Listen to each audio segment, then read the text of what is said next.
Halo teman-teman, selamat datang di podcast Suara Sastra.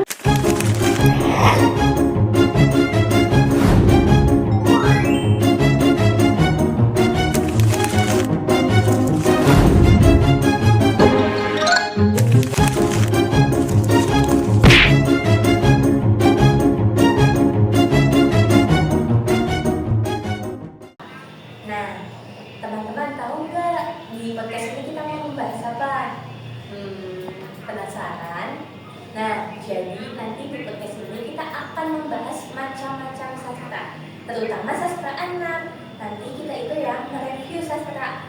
Bener nggak sih sastra ini itu tuh termasuk sastra anak? Terus ada berapa sih jenis-jenis sastra anak itu? Penasaran? Simak sampai akhir ya. Nah, langsung saja ya teman-teman, kita masuk ke bagian 1. Nah, di bagian ini kita mau membahas tentang puisi anak. Tahu nggak puisi anak itu apa? Penasaran? Nah, kalau penasaran simak ya teman-teman.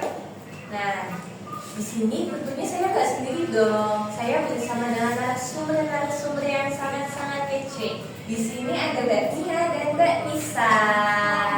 Kalian udah tahu belum sih puisi anak? Sudah pernah membacanya? Sudah dong. Nah, kalau yang judulnya puisi anak yang judulnya Pelangi di Sekolah karyanya Mbak Malika. Ya, tahu. Sudah. Nah, menurut kalian puisi itu menceritakan tentang apa sih? Menggambarkan emosional anak selama 6 tahun di sekolah dasar. Ceritanya itu tentang kayak suka dukanya sama teman-teman, sama gurunya. Selain itu juga itu puisinya itu isinya itu kayak ucapan terima kasih dan permintaan maaf atas jasa dan bimbingan guru selama dia di sekolah. Oh, dari puisi itu mengingatkan kita ke masa-masa kita SD dulu ya. Nah, kalau sudah kalian baca terus paham itu, menurut kalian itu masuk sastra anak nggak sih?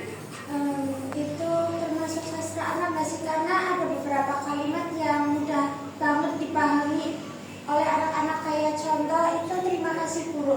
Itu menurut saya itu kalimat yang mudah buat dipahami untuk anak-anak. Itu kayak mudah, kayak anak-anak itu paham kalimat itu mengucapkan terima kasih kepada guru ya.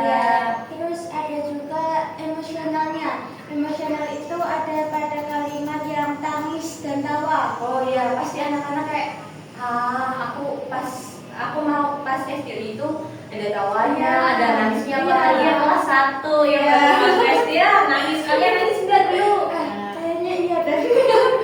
Nah, selain itu apalagi sih unsur-unsurnya?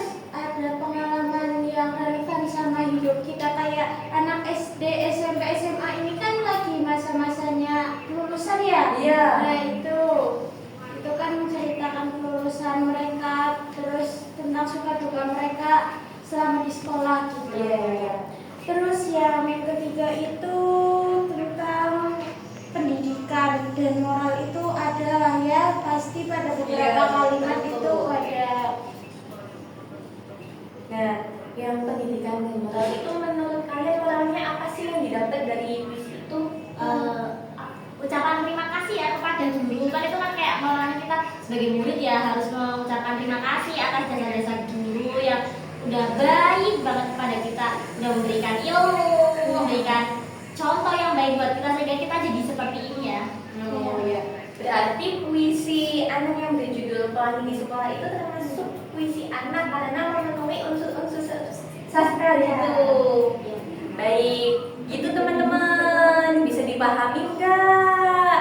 Bisa dong, masa enggak? Bisa dong. Berarti puisi anak di sekolah Pelangi di Sekolah itu memenuhi unsur sastra anak karena menggunakan bahasa yang sangat sederhana, terus memiliki nilai moral yang sangat kuat dan menggambarkan pengalaman nyata anak-anak teman-teman. Nah, jangan skip ya, nanti habis ini kita membahas sastra-sastra yang lain. Kita sudah masuk bagian yang kedua. Tahu nggak di bagian yang kedua itu kita mau membahas apa? Nah, di bagian yang kedua itu kita mau membahas cerita anak. Nah, di sini tentunya saya nggak sendiri dong. Saya tetap bersama narasumber di sini ada Mbak Sabrina dan Mbak Najwa.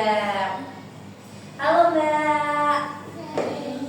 Nah, kalian udah tahu kan apa itu cerita anak? Udah. Nah, kalian udah pernah baca-baca belum sih cerita anak itu?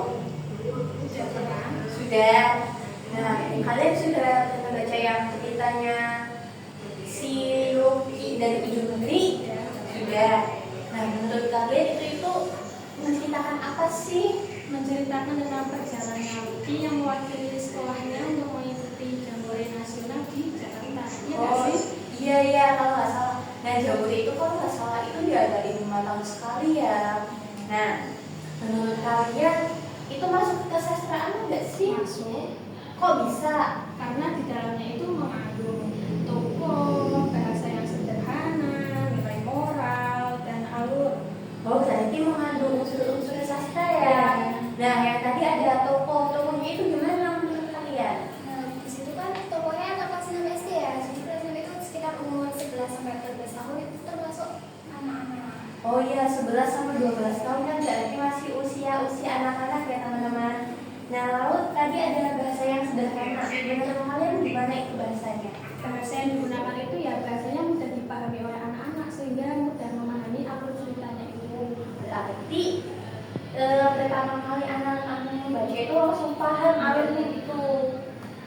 Nah, lanjut ada alur yang sederhana. Tadi seperti kalian kan udah bilang bahasa yang sederhana, jadi alurnya bisa ditebak ya dari bahasa itu. Nah, tadi terus yang terakhir itu ada pesan moral. Menurut kalian pesan moral apa sih yang dapat diambil dari cerita itu? Tentang sosial, toleransi, dan semangat belajar. Oh ya, toleransinya itu berarti menghargai teman yang lain gitu ya. Nah, jadi gitu teman-teman, cerita si Lucky dari Ujung Negeri itu termasuk sastra anak karena menggunakan tokoh anak-anak, lalu bahasa yang sangat mudah dipahami oleh anak-anak, lalu ada alur yang sangat mudah dipahami oleh anak-anak, dan adanya pesan moral gitu teman-teman, bisa dipahami ya. Nah, kita sudah masuk yang bagian ketiga tentang drama anak. Jeng jeng jeng. Nah, kalian udah tahu kan drama anak itu apa? Drama anak itu drama yang disajikan untuk anak-anak di televisi ya biasanya banyak ada serial Upin Ipin, terus SpongeBob itu termasuk drama anak. Nah, di sini kita akan membahas Upin Ipin Tris Simatunggal. Kalian udah pernah nonton kan? Sudah dong pastinya. Nah, tentunya saya akan membahas itu tidak sedikit teman-teman. Tentunya ada narasumbernya. Narasumbernya di sini ada Mbak Dinda dan Mbak Alda. Nah, kalian udah pernah nonton itu kan yang Upin Ipin Tris Simatunggal? Sudah. Nah, yang menurut kalian ceritanya itu tentang apa? Upin Ipin Trisi yang tunggal itu menceritakan tentang pertualangan Upin Ipin waktu terseret ke dunia fantasi interloka setelah menemukan keris di gudangnya Tugdalang. Iya. Kalau nggak salah itu awal menulisnya itu Upin Ipin baru kok jalan terus nemu keris terus kok masuk ke dunia lain gitu loh. Iya. Nah, menurut kalian itu termasuk sastra anak nggak sih? Iya, termasuk. Karena dalamnya itu mengandung unsur yang sangat penting ya. Iya. Yang pertama ada cerita fantasi yang kayak imajinasi, terus habis itu ada penggunaan tokoh dongeng lokal, terus ada keberagaman dan toleransi, terus ada lagi Ada nilai moral dan pendidikan di dalamnya dan juga ada visual dan musik yang mendukung cerita tersebut. Ya, cerita yang fantasi itu kalau nggak salah digambarin waktu Upin Ipin sama keris. iya. Terus tiba-tiba koretannya kebuka kok bisa gitu kan? Iya. Kalau dinalar dengan akal nggak bisa ya. Bisa aja kan menimbulkan imajinasi. Oh iya, kok bisa kayak gitu. Jadi anak kan mau bawa imajinasinya. Oh kayak gini. Kayak gitu. Iya. Terus ada penggunaan tokoh dongeng lokal itu seperti tanggang, si tanggang, Iya. ada bawang merah, terus bawang merah. Ada keberagaman toleransi. Iya. Nah, kita dapat dilihat aja dari Wikipedianya sendiri itu kan beragam-agam apa sih Agamanya. agamanya? Iya. Ada meme, Iya, agama agama Cina, terus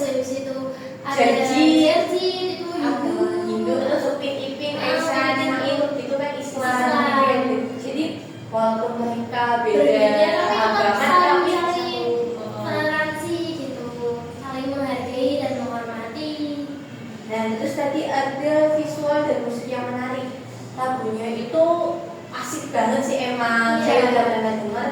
Terus waktu saya pernah ngajar di salah satu sekolahan itu malah anak-anaknya itu minta bu, setelin lagu Filipina ini bu, minta ini, saking asiknya gitu ya. Terus ada pesan moral yang bisa kita petik. Menurut kalian pesan moralnya apa sih yang bisa dipetik? Pesan moralnya itu mungkin saling memaafkan, terus habis itu keberaniannya, terus habis itu Saling menghargai. iya, Iya. saling tolong juga gitu kan, kerjasama. Ya, berarti Upin Ipin yang serial Karisma Tunggal itu tidak hanya menghibur tetapi juga mendidik anak-anak ya. Terus menjadikan salah satu contoh sastra anak yang bisa kita lihat secara gratis di televisi. Iya, benar juga. Nah, jadi gitu teman-teman, bisa dipahami ya. Nah, jadi tadi udah dijelasin ya teman-teman, ada cerita anak, ada puisi anak, ada drama anak, itu termasuk sastra anak itu karena memenuhi unsur-unsur sastranya gitu teman-teman. Jadi bisa dipahami kan? Nah, terima kasih sudah menonton video ini. Saksikan terus podcast Suara